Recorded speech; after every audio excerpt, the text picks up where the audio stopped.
স্বাগত জানাচ্ছি TVN24 news নেটওয়ার্কের নিয়মিত আয়োজন আওয়ার ডেমোক্রেসি অনুষ্ঠানে। আপনাদের সাথে আছি আমি ইহসান জুয়েল। অনেক কিছু ঘটছে দেশের রাজনীতিতে, আন্তর্জাতিক রাজনীতিতেও ঘটছে নানা ঘটনা। সেসবের বিশ্লেষণ আমরা করব আজকের এই অনুষ্ঠানে। বিশেষ করে প্রথম প্রেসিডেন্সিয়াল নির্বাচনে বাইডেনের ব্যাপক খারাপ পারফরমেন্সের পরে ঘরের ভিতরে আসলে নানা প্রশ্নের মুখোমুখি হতে যাচ্ছেন তিনি, এবং তার আগামী প্রেসিডেন্ট নির্বাচনে ডেমোক্রেটদের হয়ে নমিনেশন তিনি পাচ্ছেন কিনা সেটি নিয়ে খোদ তার দলের মধ্যেই নানা সংশয় তৈরি হয়েছে। এইসব বিষয় তো রয়েছে, এবং আগামী সপ্তাহে রিপাবলিকানদের ন্যাশনাল কনভেনশন রয়েছে। সেখানে ডোনাল্ড ট্রাম্প নিশ্চিতভাবে নমিনেশন পেতে যাচ্ছেন, কিন্তু তার রানিং মেট কে হচ্ছেন সেগুলো নিয়ে নানা প্রশ্ন আছে। ইসরায়েল, গাজা, এইসব প্রসঙ্গ তো রয়েছে। একই সাথে আমরা একটু আলোচনা করার চেষ্টা করব ভারতের প্রধানমন্ত্রীর রাশিয়া সফর, এবং একই সাথে বাংলাদেশের প্রধানমন্ত্রীর চীন সফর, এইসব বিষয়গুলো নিয়ে।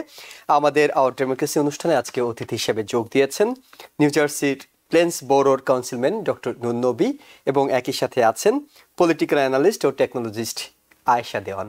আপনাদের দুজনকে স্বাগত জানাচ্ছি আমাদের আলোচনায়।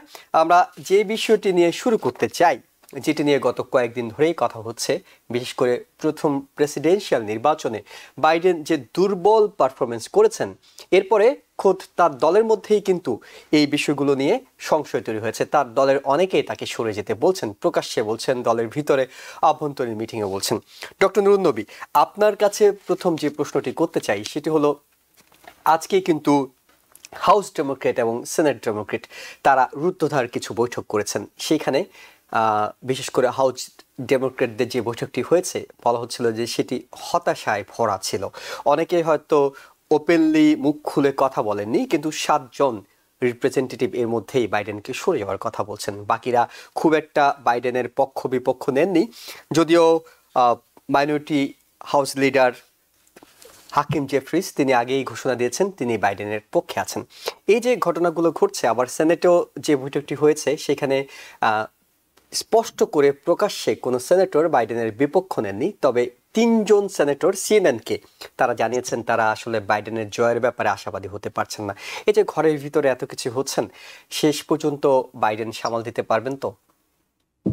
ধন্যবাদ আমাকে আপনার এই অনুষ্ঠানে আমন্ত্রণ করার জন্য।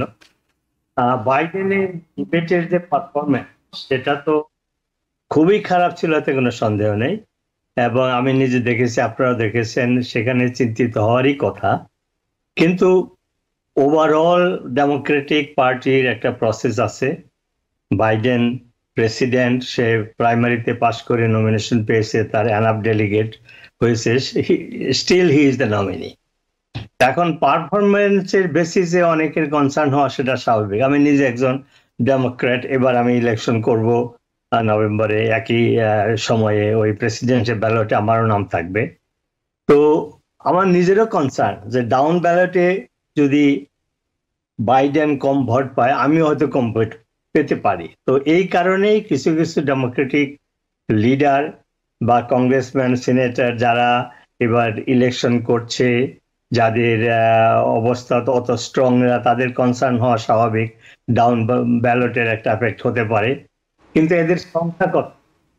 সংখ্যা খুব কম, মাত্র 10 জন প্রকাশ্যে করেছে, আর হয়তো আরো কিছু লোক তারা হয়তো কনসার্ন যে সত্যিকারেই তাদের জন্য বাইডেনের যে পারফরমেন্সের জন্য তারা নিজেরা হারবে কিনা।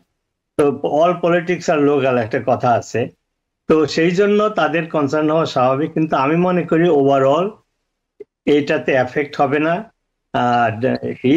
এই টিকেটই থাকবে, বাইডেন কমলা হ্যারিস টিকেটই থাকবে, পার্টি ইউনাইটেড হচ্ছে। যেমন আমি নিজেই খুব কনসার্ন ছিলাম, কিন্তু হোয়াট আর দি অল্টারনেটিভের অবস্থা, মানে আমরা ডোনাল্ড ট্রাম্প প্রেসিডেন্ট আবার হবে এটা চিন্তাই করতে পারি না। আর সারাক্ষণ মিডিয়াতে দেখা হচ্ছে সে 2025-এর তাদের যে প্ল্যান, সেই রিটালিয়েশন, তারপরে এদেশের যে ফাউন্ডেশনের যে মেইন স্ট্রেংথ সেটা হলো কি ডেমোক্রেসি, রুল অফ ল, এগুলো কোনোটাতেই ডোনাল্ড ট্রাম্প বিশ্বাস করে না। সে প্রকাশ্যে বলছে প্রতিশোধ নেবে।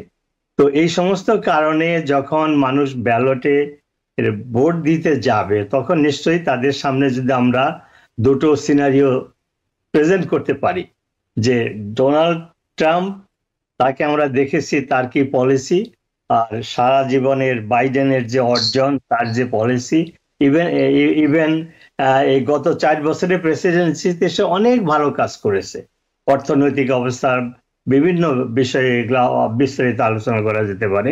তো আমার সেই জন্য মনে হয় যে নয়েজটা হয়েছে সেটা স্বাভাবিক, কিন্তু আলটিমেটলি সেই থাকবে, এবং আমরা যদি ইফেক্টিভলি তার পক্ষে ক্যাম্পেইন করতে পারি, প্রেসিডেন্ট যদি তার যে নেক্সট ডিবেট অথবা যে স্টাম্প স্পিচ যেগুলো হচ্ছে, ক্যাম্পেইন যেগুলো হচ্ছে, যেমন আজকে সে ন্যাটোর ইয়েতে যে বক্তৃতা দিয়েছে, ইট ওয়াজ কোয়াইট ওকে।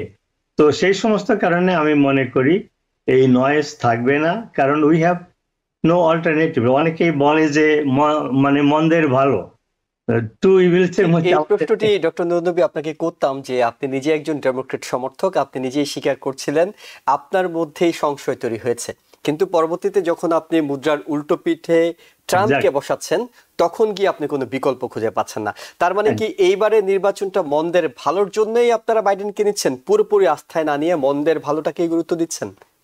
বাস্তব বাস্তব অবস্থা তাই, আমি সেটা বিশ্বাস করি। আমার মনে হয় আস্তে আস্তে ওই জিনিসটাই চলে আসবে ক্যাম্পেইনে ডেমোক্রেটিক পার্টির পক্ষ থেকে, যে Donald Trump is not a solution.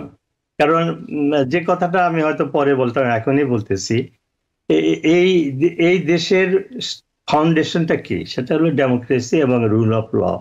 এই দুটা তো সে কেউ বিশ্বাস করে না। বিশেষ করে ডেমোক্রেটিক পার্টির বিপরীতে রিপাবলিকান পার্টির ডোনাল্ড ট্রাম্পের নেতৃত্বে যে অবস্থা দাঁড়িয়েছে, বিশেষ করে সুপ্রিম কোর্ট আজকে আর একটা লিগাল ইনস্টিটিউশন না, মনে হচ্ছে এটা একটা পলিটিক্যাল পার্টি।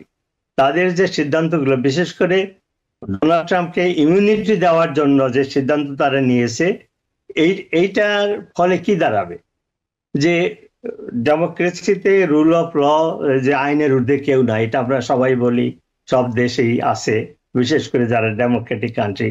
সেখানে যদি প্রেসিডেন্ট আইনের ঊর্ধ্বে থাকে, সে তো অনেক কিছুই করতে পারে, সে বলছেই যে সে প্রতিশোধ নেবে। তো রাষ্ট্রের প্রেসিডেন্ট যদি প্রতিশোধ নিতে বিশ্বাস করে, রুল অফ লতে বিশ্বাস না করে, এবং সুপ্রিম কোর্ট যদি সেই রায় দিয়ে থাকে, তার মানে আমার ক্ষুদ্র জ্ঞানে আমেরিকার ফাউন্ডেশনের যে মূল ভিত্তি, সেখানেই ডোনাল্ড ট্রাম্পের নেতৃত্বে সেই রিপাবলিকান পার্টির সেই অংশটুকু সুপ্রিম কোর্ট সেখানে সাঘাত করেছে। তো কাজেই এবারে ইলেকশনটা খুবই গুরুত্বপূর্ণ, মেসেজিং ইম্পর্টেন্ট। আমাদেরকে জনগণের সাথে এইটাই প্রচার করতে হবে যে অল্টারনেটিভটা কি। বাইডেনের বয়স হয়েছে, তার সমস্ত কিছু স্লো হবে, সেটা স্বাভাবিক, কিন্তু তার পরিবর্তে আমি এয়ারে এই শব্দটা বলতে পারি কিনা, যে ম্যাডম্যান, মানে ডোনাল্ড ট্রাম্পকে অনেকে ম্যাডম্যান বলে। তো সেই বাইডেনের তার যে বয়স, তার যে পারফরমেন্স ডিবেটে, এগুলো ওভারকাম করাটা সম্ভব যদি আমরা ঠিকমতো জনগণকে মেসেজ দিতে পারি যে দেয়ার ইজ নো অল্টারনেটিভ। ওকে, অনেক ধন্যবাদ আপনাকে। আমরা আবার আসবো আপনার কাছে। আসে দেওয়ান আপনার কাছে জানতে চাই, ডক্টর নুরনবী তার বক্তব্যে অনেক আশাবাদী। বাইডেন গতকালকে একটি খোলা চিঠি লিখেছেন জনগণের, বিশেষ করে ডেমোক্রেটদের উদ্দেশ্যে, এবং সেখানেও তিনি ঠিক একইভাবে ঘর গুছিয়ে আনার কথা বলেছেন, সবাইকে ঐক্যবদ্ধ থাকার কথা বলেছেন। আগামী নির্বাচনটা অনেক বেশি গুরুত্বপূর্ণ, সেই জায়গাটাতে ফোকাস করেছেন, কিন্তু নিজের ঘরটা এখনো পুরোপুরি হয়তো তিনি গুছিয়ে উঠতে পারেননি। সামনের দিনগুলো বলবে আসলে তিনি কতটা গুছিয়ে উঠতে পারেন, আপনি কতটা আশাবাদী হতে পারছেন। ধন্যবাদ আপনাকে। এই বিষয়টি নিয়ে আমরা অনেকবারই আলোচনা করেছি, এই ডিবেটের হবার আগে এবং ডিবেটের পরও। তো যেটা হয়েছে যে আমি অনেকবারই বলেছি যে আমরা এই মুহূর্তে কোথায় দাঁড়িয়ে আছি, যেটা ডক্টর নুরনবী বললেন যে আমাদের এই মন্দের ভালো ব্যাপারটা আসলেই ওরকম। এখন ডিবেটের পরে যেটা বলছে, ট্রাম্পকে বলা হয় conman and old man. So এই যে দুটো সিচুয়েশন আমাদের হাতে আছে, কিংবা আমি বারবার বলেছি যে আমাদের বিশেষ করে তরুণ প্রজন্মের ভোটাররা আমাদের এই বর্তমান যে অবস্থা, দুজন ক্যান্ডিডেট, তাদের কারোর প্রতি পুরোপুরি সন্তুষ্ট নন, কারোর প্রতি নয়, ট্রাম্পকে বাদ দিলে যে অপোজিটে যে থাকছেন তার প্রতি তারা পুরোপুরি হ্যাপি নন। কিন্তু এখন আমরা পুরোপুরি হ্যাপি না হলেও আমাদেরকে একটা out of two best choose করতে হবে। তো বেস্ট সলিউশন অবশ্যই Biden. Because people sneeze. Because not everyone washes their hands. Because kids touch a lot of things. Set a date to get your COVID shot and RSV if eligible. Because if you're wondering, should I get my COVID shot? Think about other people. Learn more at nj.gov/health/vaccines. আর এবার যদি দলগত ব্যাপারে আসি, যে ঘর গোছানোর ব্যাপারে আপনি বললেন, আমি নিজেও রেজিস্টার্ড ডেমোক্রেট এবং প্রত্যেকবারই আমি বলেছি যে ইভেন প্রাইমারিতে just to make the statement আমি প্রাইমারিতে বাইডেনকে ভোট দেইনি, just to make the statement within the party line. কিন্তু এখন আমরা যেখানে দাঁড়িয়ে আছি এই মুহূর্তে নভেম্বরের নির্বাচনকে সামনে রেখে, তো আমাদেরকে যেটা আপনি হাউসে দেখেছেন রিপ্রেজেন্টেশন, সিনেটে যেই টোনে কথা হচ্ছে, একটা যে রিবেল গ্রুপ থাকে কিংবা যারা খুব মনে করছে অনেক বেশি কনসার্ন এই মুহূর্তে ডিবেটের পারফরমেন্স বাদ দিয়েও ওভারঅল যদি আমরা ভাবি, তাহলে এই মুহূর্তে আমাদের যে সময়ের সীমাবদ্ধতা এবং ডেমোক্রেটিক যে প্রসেসে এজ এ পার্টি লাইন যেটা বিশ্বাস করে যে পদ্ধতিতে প্রেসিডেন্ট নির্বাচনে আসতে হয় সেটা বাইডেন ফলো করেছেন। এবং সেই সূত্র ধরে যদি আমরা আসি কনভেনশনে, যেটা আমি আগে বলেছি, উনি যদি স্বইচ্ছায় ছেড়ে দেন এবং তখন যদি উনি বলেন যে আমি কাউকে দিচ্ছি, সেটা একটা ব্যাপার, কিন্তু ফোর্স করে কিংবা অন্য অল্টারনেটিভ ক্যান্ডিডেট এই মুহূর্তে আনা সম্ভব নয়, সেটা একেবারেই আনরিয়ালিস্টিক। তারপরে হচ্ছে যে কমলা হ্যারিস তার সাথে টিকেটে আছেন, উনি 4 বছর রানিং মেট ছিলেন। এবার তাকে বাদ দিয়েও কিন্তু যদি সেকেন্ড কাউকে অল্টারনেটিভ ভাবতে হয় তাহলে তাকে ভাবতে হবে, অন্য কাউকে নয়, যেটা কথা হচ্ছিল পার্টির কিছুদিন ডিবেটের পরে। তো সেই জন্য সেই অপশনগুলো যদি আমরা এই মুহূর্তে বাদ দিয়ে দেই এবং যদি কোনো এরকম এক্সেপশনাল সিচুয়েশন কনভেনশনে যে হয়েও যায়, তবুও একটাই জিনিস এই মুহূর্তে মুখ্য, যে ডেমোক্রেটিক যে প্ল্যাটফর্ম সেখানে সকলকে ইউনাইটেড থাকতে হবে, নাম্বার 1। নাম্বার 2 হচ্ছে যে তার অ্যাজ এ পার্টি আমাদের প্রেসিডেন্ট এই 4 বছরে কি কাজ করেছে সেই কাজগুলো সাধারণ মানুষের কাছে ডেমোক্রেটদেরকে লোকাল ক্যান্ডিডেটরা যেভাবে পৌঁছে দেবেন এবং পার্টির গ্রাসরুট লেভেল থেকে হায়ার লেভেল প্রত্যেককেই সেই মেসেজগুলোকে মানুষের কাছে দিতে হবে, পৌঁছে দিতে হবে। যেটা আমি বহুবার বলেছি যে এই একটা জায়গায় ডেমোক্রেট পার্টি বরাবর ব্যর্থতার প্রমাণ করে, যে তারা পার্টির ভেতরের ছোট ছোট কনফ্লিক্টের জায়গাগুলোকে ওভারকাম না করে এবং যে ভালো কাজগুলো হয়েছে ওভারঅল পার্টি যে সরকারের সময়, সেই ব্যাপারগুলোকে খুব ভালোভাবে সাধারণ মানুষের কাছে পৌঁছে দিতে পারে না, এবং সেটাকে এবার আমাদের ভীষণভাবে মনোযোগ দিয়ে করতে হবে। আর আমরা রিপাবলিকানদেরকে অন দ্য আদার হ্যান্ড, যেটা আজকে ডোনাল্ড ট্রাম্পের ক্যান্ডিডেন্সিকেই যদি আমরা ধরি, কি দেখছি, মেজরিটি রিপাবলিকান যারা খুব কনসিয়াস ট্রু রিপাবলিকান ছিলেন আগে, মিট রমনি থেকে শুরু করে, তাদেরকে কিন্তু আমরা গতবারও দেখেছি তারা ট্রাম্পকে চান না কিংবা তার আইডিওলজিতে বিশ্বাস করে না, কিন্তু অ্যাজ এ পার্টি লাইন যখন পার্টির প্ল্যাটফর্মের লয়ালিটির কথা আসে, যেই ক্যান্ডিডেট হোক তাকে তারা সাপোর্ট করেছে এবং তার সাথে কাজ করেছে, এবং এবারের নির্বাচনে আমরা ব্যতিক্রম কিছু দেখছি না। তাহলে যদি রিপাবলিকানরা সেটা করে, আমাদের ডেমোক্রেট প্ল্যাটফর্ম থেকেও সেই এই প্রশ্নটাই আপনার কাছে একটু ভিন্নভাবে করব। আপনি বলছিলেন যদি জো বাইডেন নিজে থেকে সরে না যান তাহলে এটি ইতিবাচক কিছু হবে না। জো বাইডেন এর মধ্যে জানিয়ে দিয়েছেন ঈশ্বর ছাড়া তাকে কেউ সরাতে পারবে না। কিন্তু বিষয় হলো ডক্টর নূর নবী একজন রেজিস্টার্ড ডেমোক্রেট হিসেবে বুঝতে পারছেন যে দলের ঐক্যবদ্ধ থাকা দরকার। আপনি একজন রেজিস্টার্ড ডেমোক্রেট হিসেবে বুঝতে পারছেন দলের ঐক্যবদ্ধ থাকা দরকার। কিন্তু বিতর্কটা তো থামছে না, বিতর্কটা তো প্রতিদিনই নতুন নতুন আপডেট আসছে। দলের ভিতরে প্রকাশ্যে অনেকে মুখ খুলছেন, অনেকে প্রকাশ্যে না মুখ খুলে তাকেই অনুরোধ জানাচ্ছেন সরে দাঁড়াতে, অনেকে কমলা হ্যারিসকে গিয়ে বলছেন, তো টেলিফোন করছেন, ইমেল করছেন। বলা হচ্ছিল যে মিডিয়া রিপোর্টে কমলা হ্যারিস তার টেলিফোনটাই বন্ধ রাখছেন, এমন একটা অবস্থা হয়েছে। যদি আপনারা বুঝে থাকেন, যারা একেবারেই জনপ্রতিনিধি হিসেবে আছে ডেমোক্রেটদের, তারা কেন বুঝতে পারছেন না? তারা কেন এই ডিবেটটাকে, এই বিতর্কটাকে টেনে লম্বা করছেন? এটা বিতর্কটাকে লম্বা করছে এটা আমি বলবো না, এটা সবসময় হয়, and it's a healthy democratic practice too. আমাদের ডেমোক্রেটিক পার্টির মধ্যে এই ব্যাপারটা বরাবরই ছিল, যখন বার্নি স্যান্ডার, হিলারি ক্লিন্টনের ক্যান্ডিডেটসের সময় আমরা দেখেছি, এবং এখানে বিভিন্ন মতাদর্শে কিংবা লেফট সাইডে, লেফট উইনিং এর অনেকেই আছেন, মিডল নিউট্রাল ডেমোক্রেট আছেন। তো এটা হেলথি ডেমোক্রেটিক প্র্যাকটিস, কথা বলবার অধিকার থাকবে। কিন্তু যখন আলটিমেটলি কনভেনশনের পরে ইফেক্টস এই কিছুদিন যেটা একটা ওপিনিয়ন হচ্ছে, এটা রিজলভ হয়ে যাবে। এবং আমার দৃঢ় বিশ্বাস যে সবাই একসাথে হয়েই কাজ করবে, কারণ আলটিমেট গোল যেটা ডক্টর নুরুন্নবী বললেন, যে আমরা কাকে চাই এই মুহূর্তে, আমাদের দেশকে সেভ করতে হবে, আমাদের ডেমোক্রেটিক প্রসেসকে সেভ করতে হবে। আমাদের যে আস্থা, জুডিশিয়াল সিস্টেম, আমাদের লেজিসলেশন সিস্টেম, তিনটি সিস্টেম ইন্ডিপেন্ডেন্ট ভাবে বরাবর কাজ করেছে, সেইখানে যে মানুষের, সাধারণ মানুষের আস্থা আছে, সেটা আমরা নষ্ট হতে দিতে পারি না। এবং ডোনাল্ড ট্রাম্প যেভাবে এবার কথা বলছেন যে অধ্যত্ব নিয়ে, তার ব্যক্তিগত কার্যক্রমকে যদি আমরা বাদও দেই, যে নেক্সট 4 ইয়ার্স তিনি কি করতে চান, সেগুলো অবশ্যই আমাদের এই ল্যান্ড অফ ল বলুন, কিংবা আমরা এই ইউনাইটেড স্টেটস যে ফাউন্ডেশনের উপর বিলিভ করে, সেটা থেকে একেবারেই দূরে সরে নিয়ে যাচ্ছে।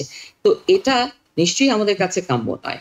আর দ্বিতীয়ত হচ্ছে, আমাদেরকে আমাদের নেক্সট জেনারেশনের কাছে যে পলিটিক্যাল মেসেজ এন্ড কান্ট্রির যে ভ্যালুজ, ইউনিটি, যে দেশ আমরা দিতে চাই, সেখানেও সেটাও পসিবল নয়। তো এই সবগুলো ব্যাপার চিন্তা করে যখন একটা গ্রেটার অ্যাসপেক্টস আমরা চিন্তা করব, তখন ডেমোক্রেট পার্টি অবশ্যই একসাথে হয়ে কাজ করবে। এবং বাইডেন যদি নিজে এই প্রেসিডেন্ট হিসেবে, ক্যান্ডিডেট হিসেবে থাকেন, এবং আমরা ধরে নিচ্ছি উনি থাকবেন, তো যদি সেটা হয় অবশ্যই সকলেই, এবং আমি যেমন এটা আমি অনেকবার বলেছি যে প্রাইমারিতে যদিও আমি ভোট দেইনি, কিন্তু যখন it's coming for the national election, তখন আপনি ফিল করছেন যে আসলে অনেক বেশি অ্যাক্টিভ হয়ে কাজ করা দরকার। আমরা আপনাদের দুজনেরই দৃষ্টি আকর্ষণ করব একটি বিষয়, সেটি হলো যে আজকেই হাউস রিপাবলিকান লিডাররা তারা ক্যাপিটাল হিলে একটি সংবাদ সম্মেলন করেছেন। সেখানে বাইডেনের এই বিতর্কের পাশাপাশি নতুন করে যে বিষয়টি এসেছে সেটি হলো তার শারীরিক সক্ষমতা, এবং তারা অভিযোগ করছেন যে বাইডেন আনফিট তো হয়েছেনই, একই সঙ্গে তার শারীরিক অবস্থা সম্পর্কে তিনি তথ্য গোপন করছেন। একটি ভিডিও আছে আজকে এই প্রেস কনফারেন্সে, সেটি আমরা একটু দেখে নিতে চাই। There is no longer any doubt that Joe Biden is unfit to be our commander-in-chief. আমরা এই ভিডিওর পাশাপাশি আরো কিছু ভিডিও দেখব এই কারণে যে এই বিতর্কটা আসলে সূচনা হয়েছে যখনই হোয়াইট হাউসের প্রেস সেক্রেটারিকে এই প্রশ্নটি করা হয়েছিল তার শারীরিক অবস্থা সম্পর্কে বাইডেনের, তিনি উত্তর না দিয়ে রিয়েক্ট করেছেন। রিয়েক্ট করার কারণে এই প্রশ্নটা আজকে এলো, সেই রিয়াকশনটা আমরা একটু দেখে নেব। I just want to take a step back for a second because I do take offense to what. এবং কারিন জন পিয়েরের এই রিয়েকশনটা নিয়েও কিন্তু পাল্টা রিয়েকশন হচ্ছে, অর্থাৎ বলা হচ্ছে যে শুধুমাত্র বাইডেন যে কিছুটা বেসামাল অবস্থায় আছেন তা কিন্তু নয়, তার বাইডেন প্রশাসনের অনেক কর্মকর্তাও কিন্তু রিয়েকশন করছেন। সেটিও আমরা একটু দেখব, তারপর আমরা আলোচনায় যাব। Watching that press briefing yesterday, it seemed to me that the White House has lost the media. Doctor Nurunnabi, আমরা 3টি ভিডিও দেখলাম, অর্থাৎ বাইডেনের শারীরিক অবস্থা নিয়ে যে কথা হচ্ছে, পাল্টা কথা হচ্ছে, প্রতিক্রিয়া হচ্ছে, ক্রিয়া হচ্ছে, সেগুলো দেখলাম। বাইডেনের শারীরিক অবস্থা নিয়ে এক ধরনের লুকোচুরির অভিযোগ আনছেন রিপাবলিকানরা। আপনার কাছে পুরো এই 3টি ভিডিও এবং সার্বিক অবস্থা নিয়ে কি মনে হয়, আপনার মন্তব্য জানতে চাই। আমি তো এই দেশে কয়েক যুগে প্রেসিডেন্সিয়াল ইলেকশন দেখেছি। রিপাবলিকানরা they are good at misinformation, they are good at attacking opponent, যেটা এবং তারা একই সুরে একটা টকিং পয়েন্ট নিয়ে সারাদিন তারা সবাই কথা বলে। কিন্তু আমাদের ডেমোক্রেটিক পার্টি তারা ভীষণ দুর্বল, কাউন্টার অ্যাটাক তারা করতে পারে না। তো এই যে যদি এই ঘটনাটা যদি ডোনাল্ড ট্রাম্পকে নিয়ে হতো, দেখতেন সেই তার পার্টিতে কোনো বিতর্ক হতো না, কোনো সমালোচনা হতো না। ডেমোক্রেটিক পার্টির স্ট্রেংথ ওইটাই যে ডেমোক্রেসি, বিভিন্ন গ্রুপ আছে, তারা বাইডেনের এই পারফরমেন্স নিয়ে যথার্থ একটা প্রশ্ন তুলেছে। সেইখান থেকে যে অবস্থার সৃষ্টি হয়েছে, সেই সুযোগটা রিপাবলিকানরা ব্যবহার করতে যাচ্ছে।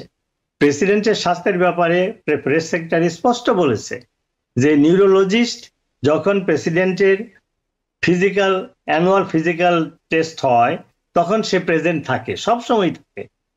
বাইডেনের বেলাও ছিল, এবং রিপোর্টের একটা তারা প্রেস লিস্ট দিয়েছে বা একটা রিপোর্ট ডিস্ট্রিবিউট করেছে। তো তারপরে যখন বারবার এটাকে একটা ইস্যু করার চেষ্টা করছে, প্রেস সেক্রেটারি হয়তো যেভাবে বলা হ্যান্ডেল করা উচিত ছিল পারে নাই।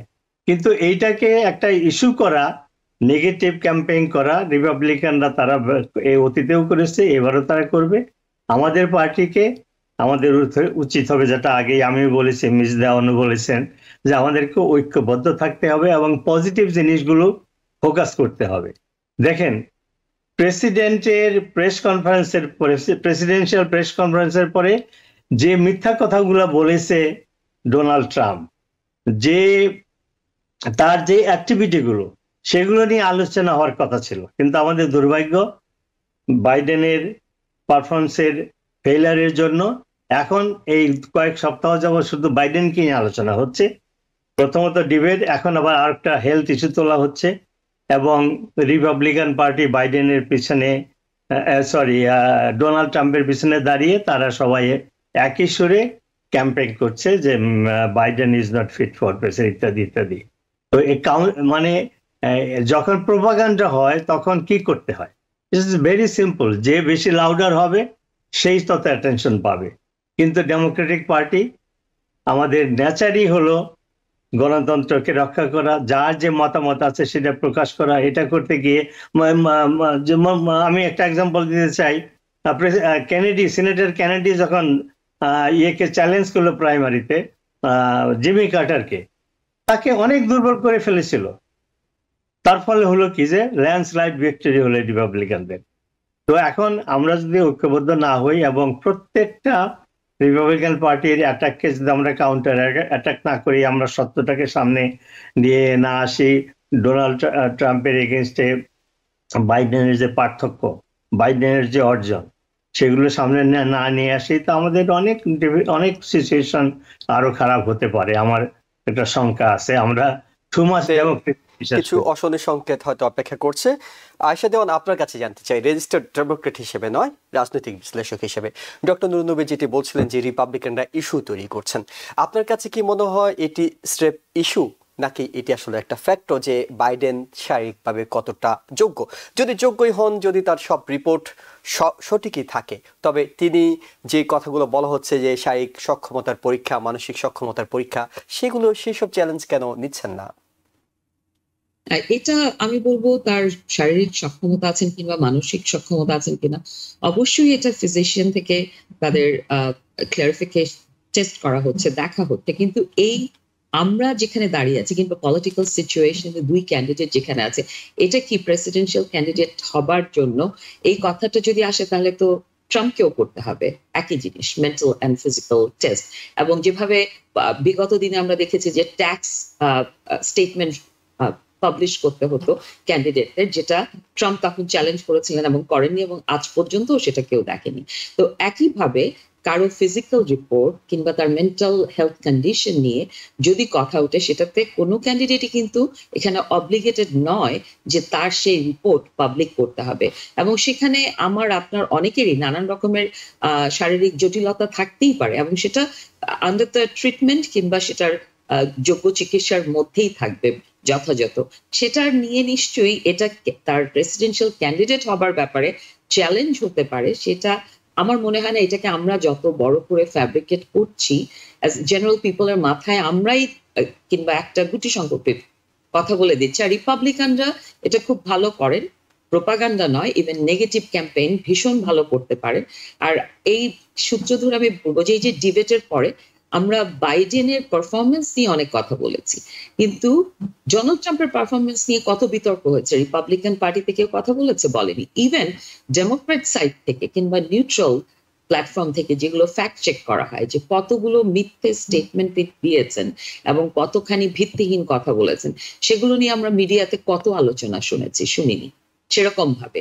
তো এই যে বরাবরই এই যে একটা একপেশে ভাব, এবং এটা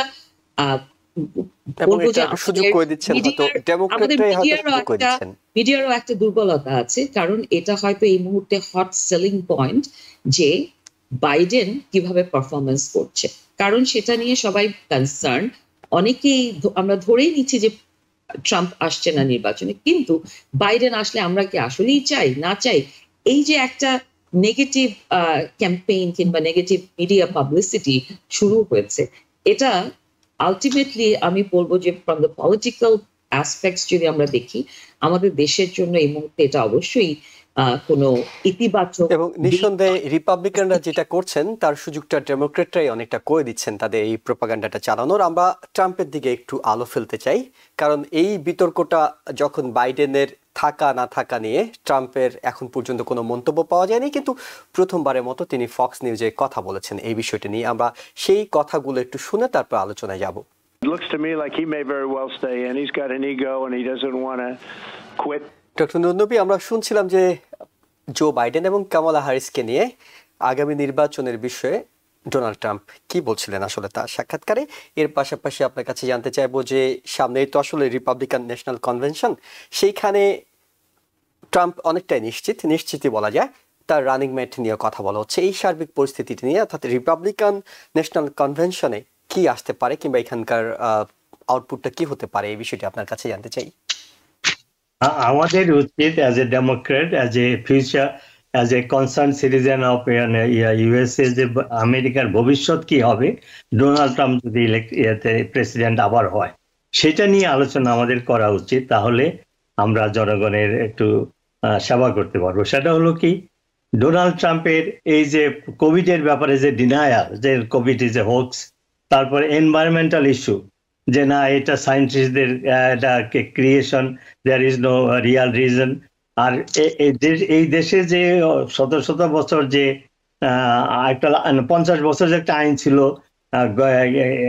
কি বলে গর্ভপাতের অধিকার মেয়েদের জন্য, এটা একটা সিরিয়াস ইস্যু। 50% অফ দি সিটিজেনের সেই কি বলে রাইটকে ডেমোক্রেটিক পার্টি ডিনাই করে, রিপাবলিকান ডিনাই করে, as well as Donald Trump support করে না। যে এই যে ইস্যুগুলো, ইকোনমিক ইস্যু, তারপরে মেয়েদের হিউম্যান রাইটস এবং অ্যাজ ওয়েল অ্যাজ মেয়েদের রাইটস, এই ইস্যুগুলো নিয়ে আমাদের ফোকাস করা উচিত। এবং ডেমোক্রেটিক পার্টির এগেনস্টে আপনার রিপাবলিকান পার্টি দেখেন, রিপাবলিকান পার্টিতে ডোনাল্ড ট্রাম্প যে কথাগুলো বলতেছে, অ্যান্টাই ডেমোক্রেটিক, অ্যান্টাই পিপল, এই যে তারপরে অ্যান্টাই ইমিগ্রেন্ট, অ্যান্টাই ব্ল্যাক, এই সমস্ত জিনিসগুলো ডেমোক্রেটিক পার্টি তারা অ্যাকসেপ্ট করতেছে, রিপাবলিকান পার্টি অ্যাকসেপ্ট করতেছে অ্যাজ এ তাদের পার্টির যে মানে অর্থাৎ ডোনাল্ড ট্রাম্পের যত অ্যান্টাই ডেমোক্রেটিক, অ্যান্টাই আমেরিকান যে অ্যাক্টিভিটিগুলো, সেগুলো তারা এন্ডোর্স করতেছে।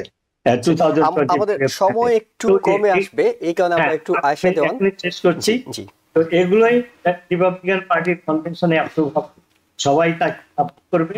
তো কাজেই তারা কি করতে পারবে, ইট ইজ গিভেন। এটা নিয়ে আলোচনা না করে ডেমোক্রেটদের উচিত, আমেরিকান জনগণের কনসার্ট হওয়া উচিত যে তার অর্থনৈতিক কি হবে, মেয়েদের রাইটস এর ব্যাপারে কি হবে, মাইনরিটি রাইটস এর ব্যাপারে কি হবে, অ্যান্টাই মুসলিম অ্যাক্টিভিটি যেগুলো ডোনাল্ড ট্রাম্প বলে সেগুলোর আমাদের কি অবস্থা হবে, এগুলো নিয়ে আমাদের আলোচনা করা উচিত। অনেক ধন্যবাদ। আমরা ছোট্ট করে একটা বিরতি নিচ্ছি, বিরতি থেকে ফিরবো শীঘ্রই, সঙ্গে থাকুন। Because people sneeze. Because not everyone washes their hands. Because kids touch a lot of things.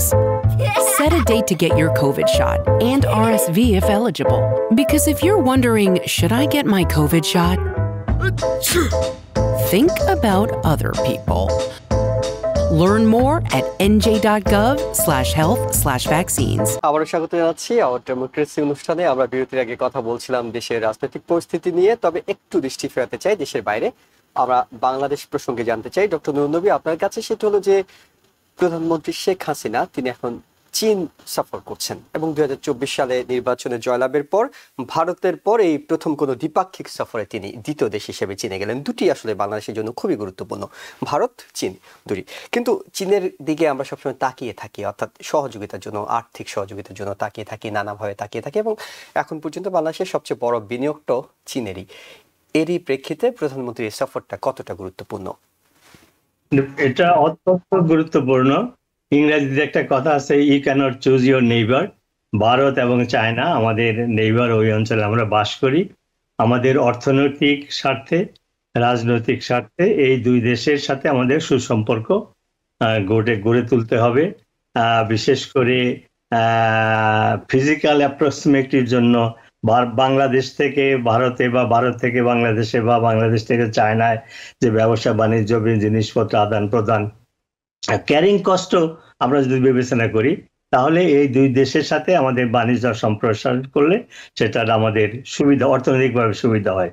আজকে নিউজে দেখলাম প্রধানমন্ত্রী এই কথাই বলেছেন, চাইনিজদেরকে বলেছেন বাংলাদেশে ইনভেস্ট করার জন্য, এবং বাংলাদেশের ব্যবসায়ীদেরকে বলেছেন চায়নার ব্যবসায়ীর সাথে যোগাযোগ করে যৌথ প্রজেক্ট করার জন্য। তো ঠিক তেমনি ভারতের সাথেও আমাদের এরকম সম্পর্ক হওয়া উচিত। তো বর্তমান সরকার, মাননীয় প্রধানমন্ত্রী এই যে পলিসি এতদিন যাবৎ তিনি যে ফলো করছেন, এটা গুড ফর দ্য কান্ট্রি। যে চায়না এবং ভারত আমরা কারো পক্ষেই নই, কেউ তাদের ভেতরে সমস্যা থাকতে পারে, কিন্তু আমাদের দেশের সাথে আমাদের সম্পর্ক ভালো এবং ব্যালেন্স ডিপ্লোমেসি যে বিষয়টি, যেটি হয়তো সবার সঙ্গে বন্ধুত্ব, কারোর সঙ্গে শত্রুতা নয়, সেটি কি এখানে যাচ্ছে নাকি এখানে আসলে অর্থনৈতিক যে বিনিয়োগের বিষয়টি সেটাও গুরুত্বপূর্ণ? আপনি ঠিকই বলছেন, অর্থনৈতিক এবং রাজনৈতিক সব ব্যাপারে বাংলাদেশ সরকার, বঙ্গবন্ধু যেটা বলে গেছিলেন যে friendly relation with everybody, malice two নান, সেইটাই ফলো করছেন এবং তার বেনিফিট আমরা পাচ্ছি। যেমন লেটেস্ট এক্সাম্পল, ভারতের সাথে তিস্তা পানি নিয়ে আমাদের সমস্যা, বিভিন্ন কারণেই আমরা পাচ্ছিলাম না।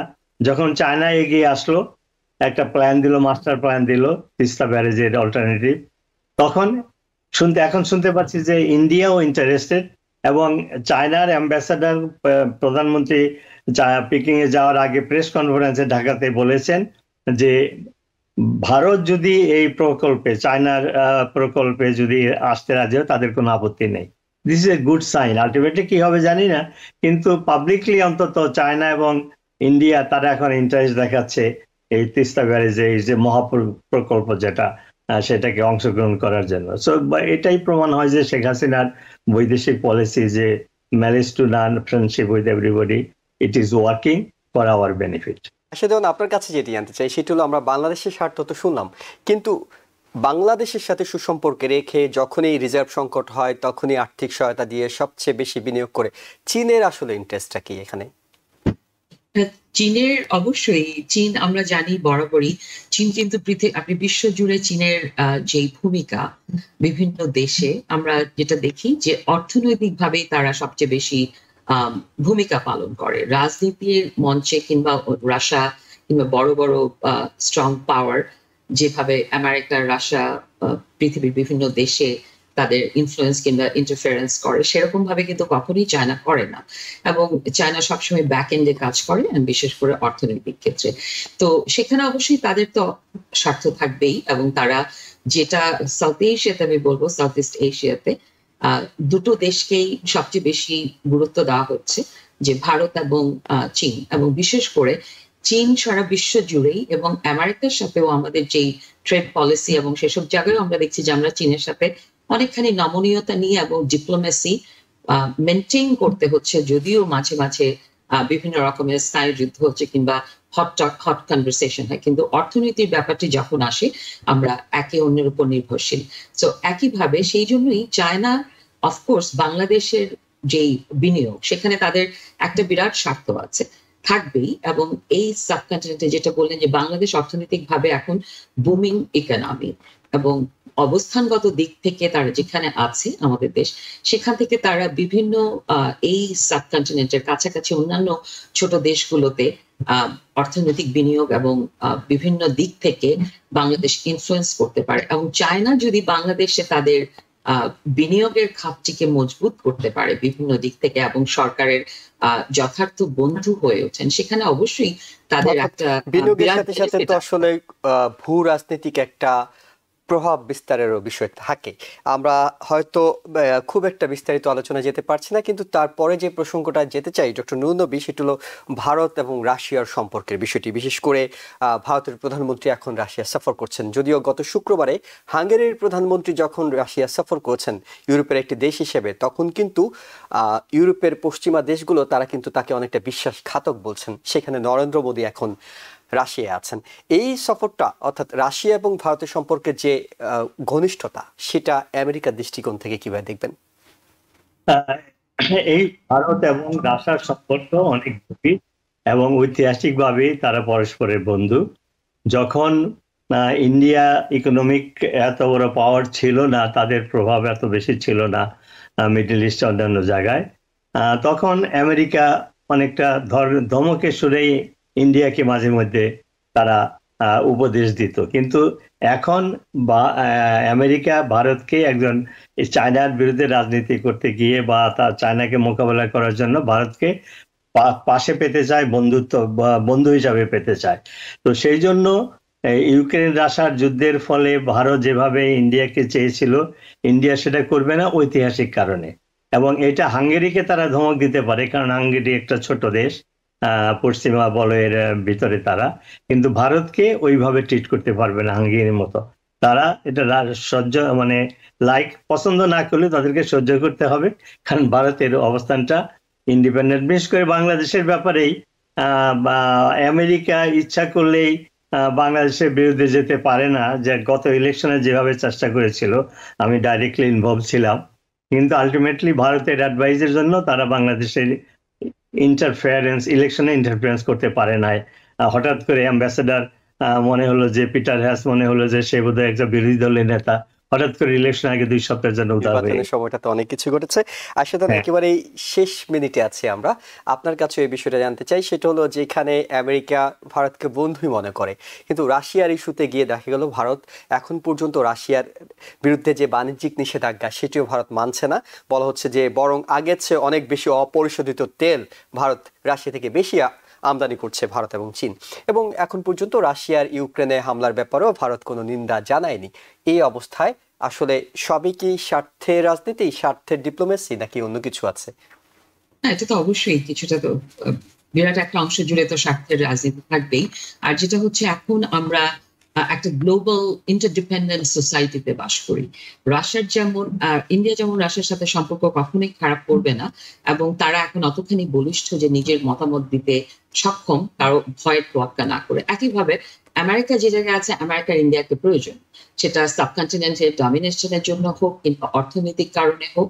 সার্ভিস ইন্ডাস্ট্রিতে এখন আমরা দেখছি যে যেভাবে ইন্ডিয়ার আধিপত্য, এবং আগামীতে যেখানে ইন্ডিয়া তারিকা নামে নিয়ে যাচ্ছে সার্ভিসে, সেখানে আমেরিকা কখনোই তাদেরকে ইগনোর করতে পারবে না। তো সেটা আমেরিকার ডিপ্লোম্যাসি, সেটাই হচ্ছে আমাদের ফরেন পলিসি। এবং আমরা এখন গ্লোবাল সোসাইটি, কে কাকে কতখানি পছন্দ করছে, কার নীতিমালা কার কত পছন্দ হচ্ছে, তার চাইতে বড় ব্যাপার হচ্ছে সেখানে আমরা নিজেদের দেশের ইকোনমিক সলভেন্সি বলুন, ইকোনমিক ফ্রিডম উন্নতির জন্য এবং পলিটিক্যাল সভারেন্টি মেনটেন করবার জন্য যতখানি আমাদেরকে টলারেট করে নিতে হবে একে অপরকে, সেটা অবশ্যই সেখানে আমরা করতে হবে। এবং এটাই হচ্ছে রাজনৈতিক চর্চার ধ্রুব সত্য। এবং এই সোসাইটিতে যদিও আমরা দেখছি এখন একটু রাইট উইংসরা একটা ইউরোপিয়ান সোসাইটিতে কিংবা ট্রাম্প যে নীতিমালা আনতে চাচ্ছেন, যে আইসোলেশন তৈরি করতে চাচ্ছেন, সেটা অবশ্যই আমাদের কাম্য নয়। আমার মনে হয় এটা হেলথি ডেমোক্রেটিক প্র্যাকটিস যেটা হচ্ছে। আপনাদের দুজনকে অনেক ধন্যবাদ, ডক্টর নবী এবং আয়েশা দেওয়ান, আমাদের এই গুরুত্বপূর্ণ আলোচনায় অংশ নেওয়ার জন্য, আমাদেরকে সময় দেওয়ার জন্য। এবং দর্শক আপনারা যারা এতক্ষণ দেখছিলেন, তাদের সবাইকে ধন্যবাদ জানিয়ে শেষ করছি আওয়ার ডেমোক্রেসি অনুষ্ঠান আজকের মতো। ভালো থাকবেন। টিভিএন 24 টেলিভিশন দেখতে আজই কল করুন 7187776556। লগ ইন করুন www.totalcablebd.com। নিউ ইয়র্ক থেকে সম্প্রচারিত টিভিএন 24 টেলিভিশন বিশ্বজুড়ে বাঙালির কণ্ঠস্বর।